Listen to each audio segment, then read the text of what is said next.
T'es-tu déjà demandé pourquoi, peu importe à quel point tu essaies de te fondre dans la masse, quelque chose te ramène toujours à part, te distingue, te rappelle que tu n'es pas comme tout le monde? Ce n'est pas qu'un simple ressenti, c'est une marque. Depuis le début, les élus sont mis à part, souvent sans savoir pourquoi. Tu peux être au milieu d'une foule, rire, parler, jouer le rôle, et pourtant, au fond de toi, il y a ce sentiment inébranlable de ne pas vraiment appartenir à ce monde. C'est un poids étrange, une conscience silencieuse que tu suis une route que les autres ne voient pas.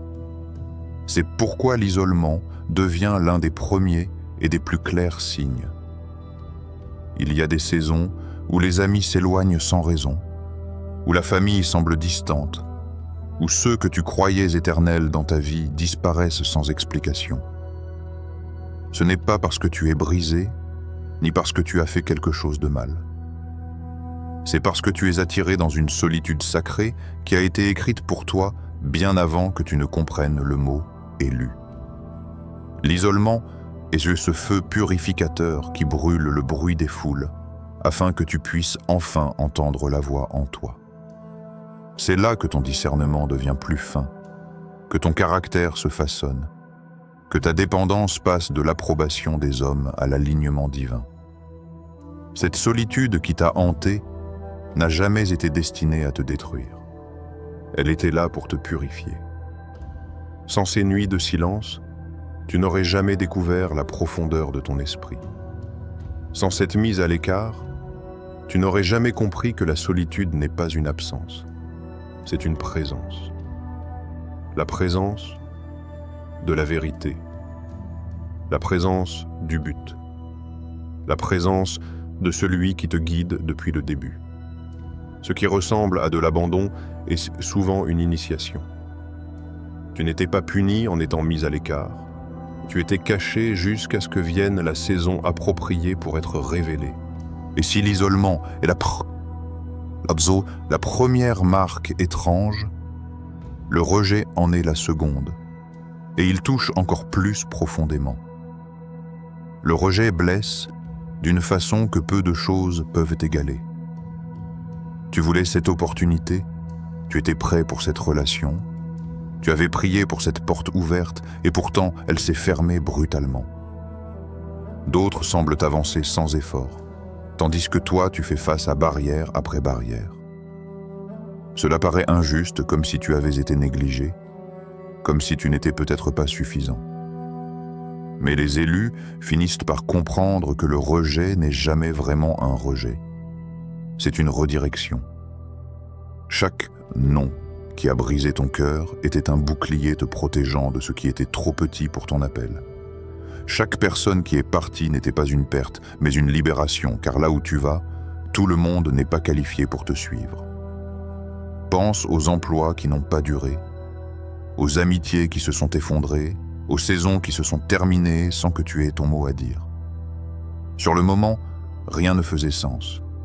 Mais maintenant, tu peux voir que si ces portes étaient restées ouvertes, elles t'auraient limité, enfermé, enchaîné à des lieux qui n'étaient jamais destinés à ton destin. Le rejet est étrange parce qu'il se déguise en échec alors qu'en réalité, il s'agit d'une faveur divine. Il ressemble à une blessure, alors qu'il est un mur qui t'empêche d'entrer dans des lieux qui auraient brisé ton esprit. Et oui, c'est douloureux sur le moment. Cela te fait remettre en question ta valeur, ton timing, ta foi même. Mais avec le recul, tu comprendras qu'à chaque fois que tu as été refusé, tu étais en réalité redirigé vers quelque chose de mieux préparé, de plus grand, de parfaitement aligné. Le rejet arrache les illusions et t'oblige à découvrir que ta valeur ne dépendait jamais des portes ouvertes, mais de l'appel qui repose sur ton âme.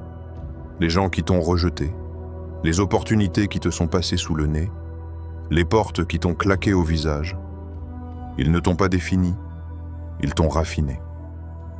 Ils n'ont pas ruiné ton chemin, ils l'ont protégé. Et quand les bonnes portes s'ouvriront enfin, tu verras clairement pourquoi les mauvaises ont dû se refermer. L'un des signes les plus étranges et les plus puissants du fait que tu es mis à part, c'est cette manière dont tu ressens tout plus intensément que ceux qui t'entourent. Cette sensibilité spirituelle est à la fois un don et un fardeau. Et si tu fais partie des élus, tu sais exactement ce que cela signifie. Tu remarques l'énergie non dite dans une pièce avant même qu'un mot ne soit prononcé. Tu sens quand un sourire ne correspond pas au poids de l'âme derrière. Tu entends le ton sous le ton, tu ressens l'atmosphère sous l'atmosphère. D'autres balayeront cela d'un revers de main en parlant de paranoïa, mais encore et encore, ton intuition s'avère juste. Ce n'est pas une faiblesse, c'est une vision spirituelle. Les élus sont câblés pour capter des signaux que la plupart des gens ignorent, car leur mission exige de voir au-delà des apparences. Cette profondeur, c'est ce qui te distingue. C'est la raison pour laquelle les mensonges te dérangent, pourquoi l'énergie fausse t'épuise, pourquoi le mensonge sonne plus fort que les mots eux-mêmes. On te traitera de trop sensible, trop dramatique, trop intense, mais ce que ces gens ne comprennent pas, c'est que ta sensibilité est ta boussole. C'est ce qui t'a protégé de situations qui auraient pu briser d'autres personnes. C'est la raison pour laquelle tu te retires de certaines relations sans trop savoir pourquoi, pour ensuite découvrir plus tard la vérité sur ce qu'elles portaient. Ton don ne doit pas être étouffé ou humilié. Il doit être honoré et aiguisé. Le monde est endormi face à des choses que toi tu ressens en pleine conscience, et c'est cela qui te rend différent. Mais cette différence n'est pas un défaut. C'est la signature de ton élection, et à cause de cela, tes batailles ne ressembleront jamais à celles des autres. Voilà une autre réalité étrange de la vie d'un élu, l'intensité de tes épreuves. Alors que d'autres trébuchent sur de simples cailloux, tu te retrouves à gravir des montagnes qui semblent ne jamais finir. Tes épreuves sont plus lourdes, tes tempêtes plus violentes, ton opposition plus féroce. Cela peut te faire douter, te demander pourquoi la vie semble si difficile pour toi comparée aux autres. Mais voici la vérité.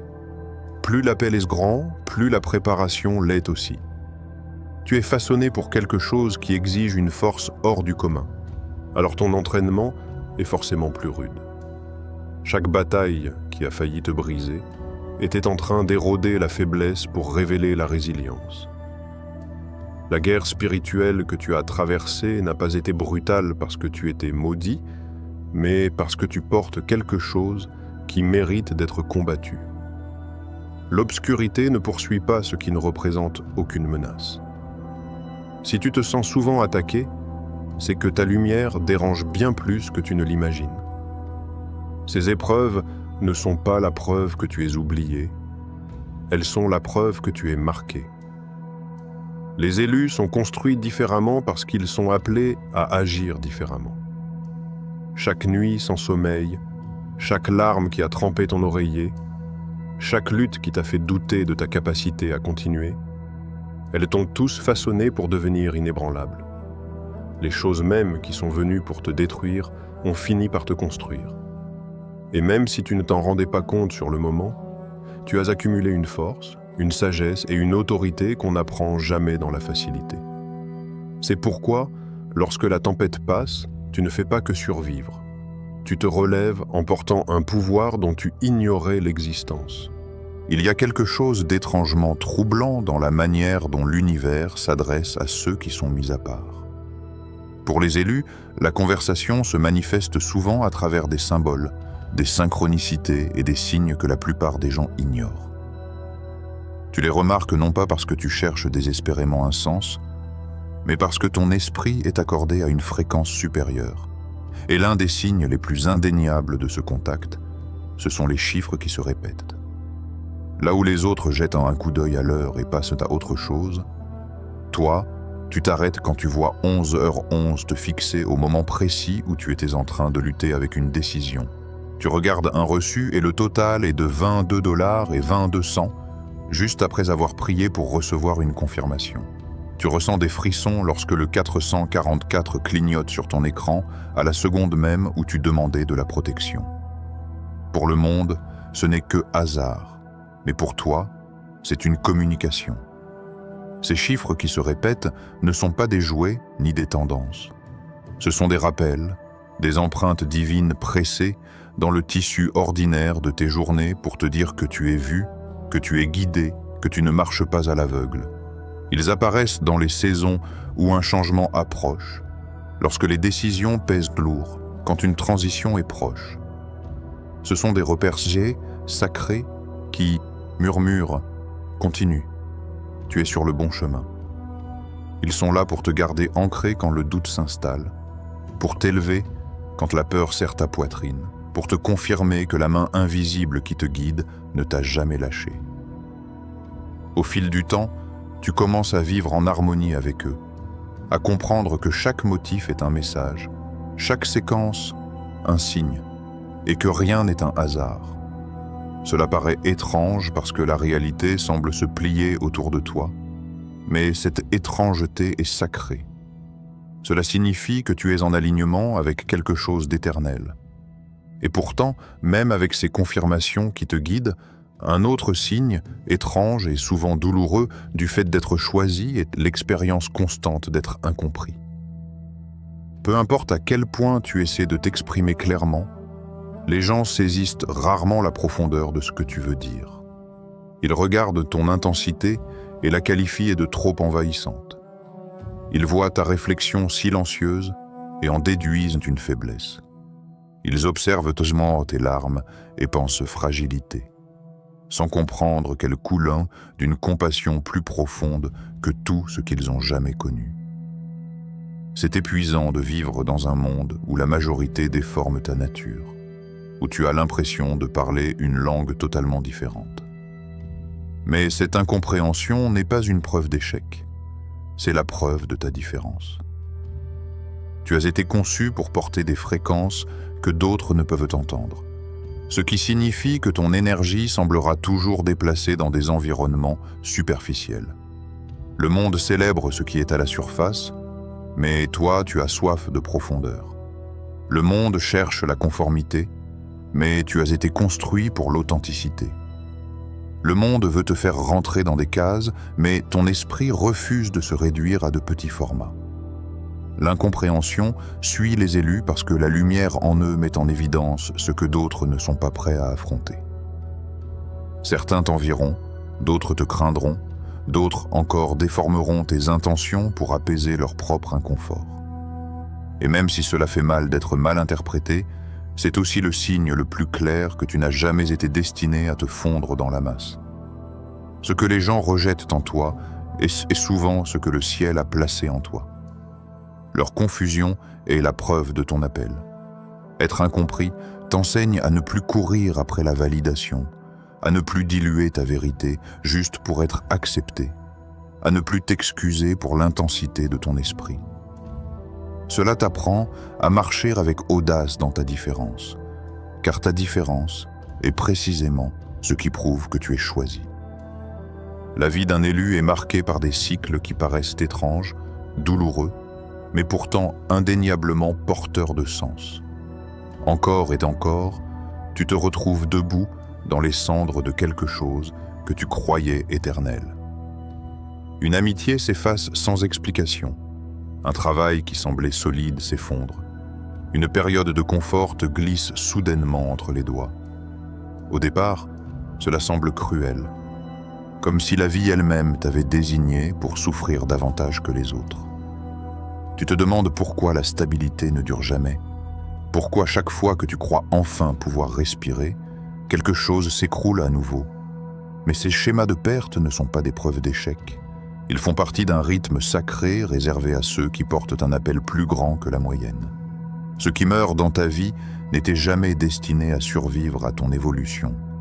Et même si lâcher prise te brise le cœur, c'est en réalité un espace qui se libère pour permettre au renouveau d'émerger. Comme les saisons qui changent, quelque chose doit tomber avant que la vie ne puisse renaître.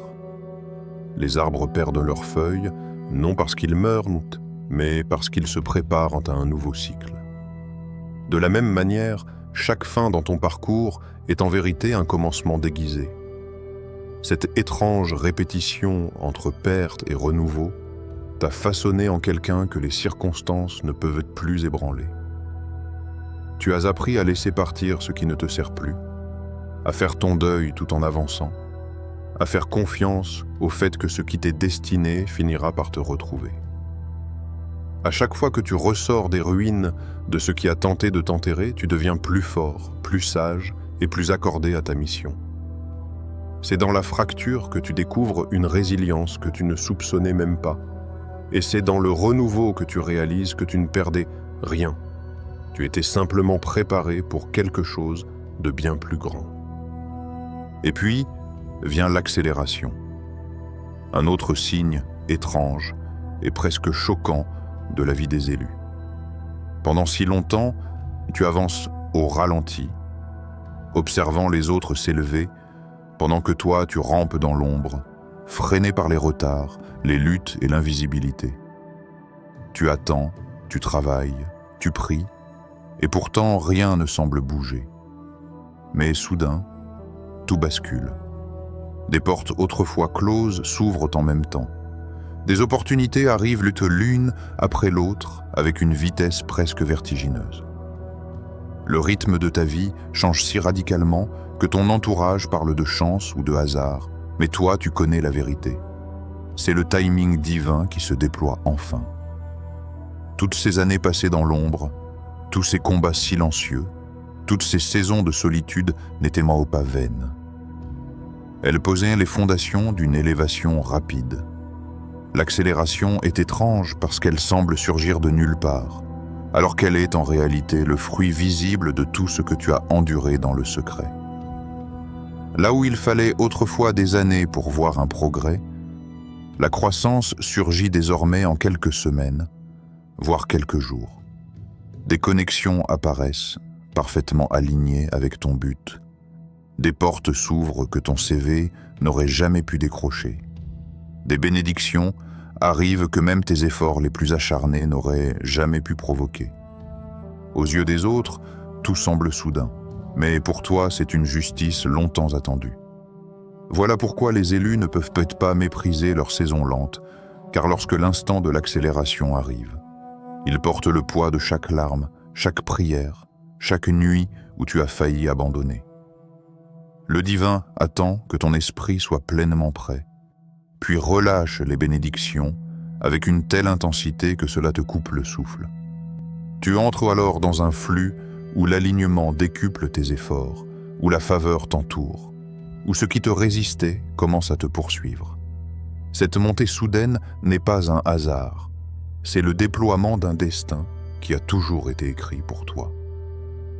Un autre signe étrange de la vie des élus est l'apparition constante des contrefaçons. Avant que les bonnes personnes n'entrent dans ta vie, les mauvaises arrivent presque toujours les premières. Avant que les vraies opportunités ne s'alignent, de fausses promesses tentent de te séduire et de te faire dévier de ton chemin. C'est comme si la vie elle-même testait ton discernement en te demandant « Sauras-tu reconnaître ce qui est réel ou vas-tu te contenter de ce qui brille seulement en surface ?» Les amitiés contrefaites, les mentors illusoires, les relations trompeuses, ils reflètent ce que ton cœur désire le plus, mais ils manquent de profondeur, de pureté et de stabilité. Ils peuvent te flatter, mais ils ne te soutiendront jamais vraiment. Ils peuvent scintiller au début, mais leur vraie nature finit toujours par se révéler. Et si cela arrive si souvent aux élus, c'est parce qu'ils portent quelque chose de précieux, et ce qui est précieux attire toujours les imitateurs. Ces fausses connexions sont là pour tester ta patience, renforcer ton intuition, t'empêcher de troquer ton héritage spirituel contre un réconfort passager. Si tu y prêtes attention, tu verras les signes. Elles t'épuisent au lieu de t'élever, elles t'embrouillent au lieu de t'éclairer, elles t'éloignent de ta mission au lieu de t'y ancrer davantage. Apprendre à se détourner des contrefaçons est l'une des leçons les plus difficiles, mais aussi l'une des plus cruciales pour les élus. car ce que tu refuses détermine l'espace que tu laisses pour ce qui est vrai. Chaque fois que tu dis non à ce qui est faux, tu ouvres la voie à ce qui est réel. Chaque contrefaçon qui s'efface n'est pas un échec, c'est un filtre. Il garantit que lorsque les bonnes personnes, les bonnes opportunités et les vraies connexions se présenteront, tu les reconnaîtras immédiatement. Cette étrangeté n'est pas une punition, c'est une préparation. Tu es entraîné à attendre ce qui s'aligne avec ta destinée, pas seulement ce qui calme ta solitude. Et enfin, peut-être la chose la plus mystérieuse et la plus magnifique de toutes, la présence indéniable de la faveur divine. Malgré tout l'isolement, les rejets, les batailles et les déchirements, il y a aussi des moments où des bénédictions surgissent sans que tu les aies méritées. Des portes s'ouvrent sans que ton CV, ton réseau ou ton effort n'ait pu les forcer. Tu es protégé dans des situations qui auraient dû te détruire. Des opportunités apparaissent exactement au moment où tu en as le plus besoin, comme si le ciel lui-même avait plié le temps pour les déposer sur ton chemin. La faveur est étrange parce qu'elle défie toute logique. Les autres te regardent et se demandent comment tu as survécu à ce qui les aurait écrasés. Comment tu avances alors que tu avais moins, comment tu continues à trouver la lumière après chaque saison d'obscurité. La réponse est simple. C'est simple. Tu es choisi, et les élus portent une grâce que la raison humaine ne peut expliquer. La faveur ne signifie pas que le chemin est facile. Cela signifie que même dans la difficulté, quelque chose de plus grand agit en ta faveur. Cela veut dire que chaque rejet préparait une rencontre divine. Chaque combat t'équipait pour un percé. Chaque perte posait les fondations d'une restauration plus grande encore. La faveur n'est pas une question de chance, c'est une question d'alignement.